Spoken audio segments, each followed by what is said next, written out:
Bonjour mesdames et messieurs et bienvenue dans ce flash d'information. Dans le cadre des activités du mouvement La Côte d'Ivoire Nouvelle, un Ivoirien nouveau, une mentalité nouvelle, ce mouvement va distinguer tous les candidats qui ont participé à l'élection présidentielle du 25 octobre dernier. La distinction commence ce lundi à l'Assemblée nationale avec le candidat Nyambo Kakou.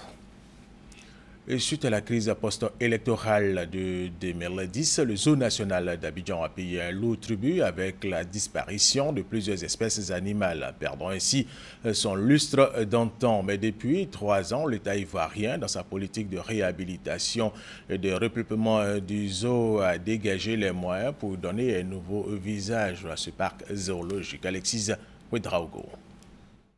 Jeanne Martine vit à Daloa. Elle est mère de 3 enfants et adore les animaux. Son rêve, transmettre cette passion à ses enfants.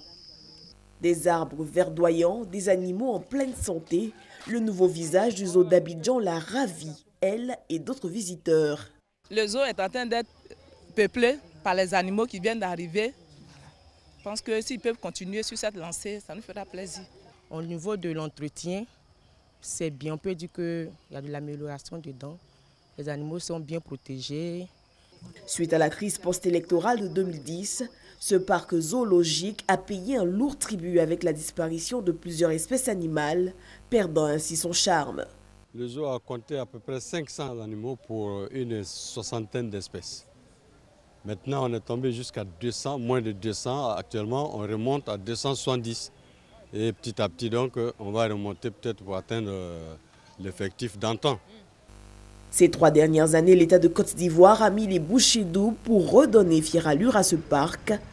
2013 pour 306 millions, 2014 pour 307 millions, dont une partie a été utilisée donc pour monter la cage des lions et l'importation de 3 lions d'Afrique du Sud. Ce même reliquat a été utilisé justement pour l'importation de 4 zèbres. Le zoo a un nouveau visage tant au plan des infrastructures que de la gestion. Par exemple, aujourd'hui, pour permettre aux visiteurs d'avoir de plus amples informations sur les animaux, la direction a mis à leur disposition 5 guides spécialisés. Nous leur donnons toutes les informations. Enfin, sur leur mode d'alimentation, la provenance, l'âge, à l'état de nature, le comportement qu'ils ont, à l'état de captivité, le comportement aussi qu'ils ont. Toujours au chapitre des innovations, une cellule éducative a été mise sur pied. Elle permet de synthétiser la connaissance des enfants après la visite des animaux. Et quand l'enfant est imprégné de ce qui est important dans la préservation de l'environnement, je crois que toute la société peut en être imprégnée. Certes, de nombreuses actions ont été menées pour la réhabilitation des infrastructures et le repeuplement du zoo, mais beaucoup reste à faire.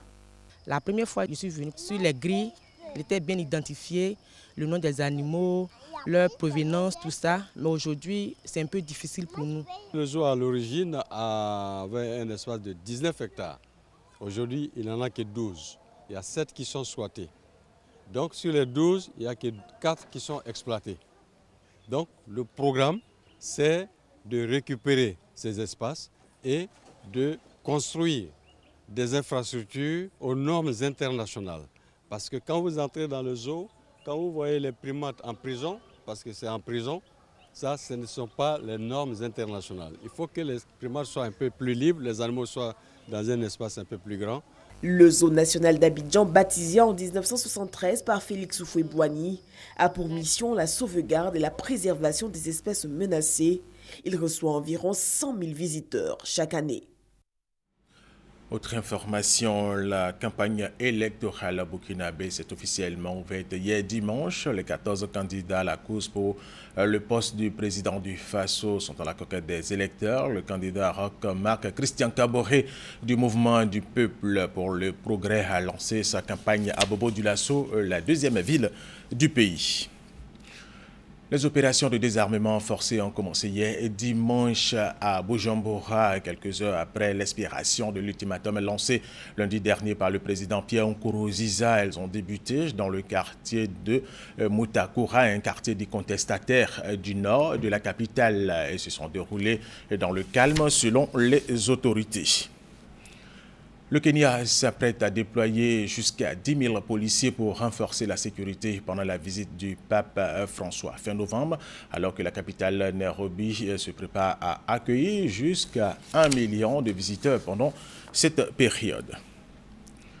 L'hypothèse de l'attentat crédible à 90%, c'est le sentiment des enquêteurs égyptiens pour expliquer le crash survenu dans le Sinaï égyptien. Un membre du comité d'enquête égyptienne a affirmé que ce bruit que l'on entend dans le cockpit capté par l'un des enregistreurs de vol correspond à l'explosion d'une bombe à bord. En Birmanie, le président du parti USDP, formé d'anciens généraux, reconnaît sa défaite aux élections législatives et provinciales. Le porte-parole du parti LND, Ligue nationale pour la démocratie, Aung San Suu Kyi, soutient que son parti a remporté 70% des sièges. Et puis en sport, pour terminer, le tout-puissant Mazembe, champion d'Afrique de football pour la 5e fois de son histoire, il s'est imposé 2-0 avec un but de l'Ivoirien à Sali Roger face à l'USM d'Alger en finale retour de la Ligue des Champions. Hier dimanche à Lubumbashi à l'aller, les Congolais avaient battu les Algériens 2-1. Autre information sportive, le Nigeria a remporté la finale de la Coupe du monde de football des moins de 17 ans face au Mali 2-0. Fin de ce flash d'information. Merci de l'avoir suivi. Je vous retrouve à 13h.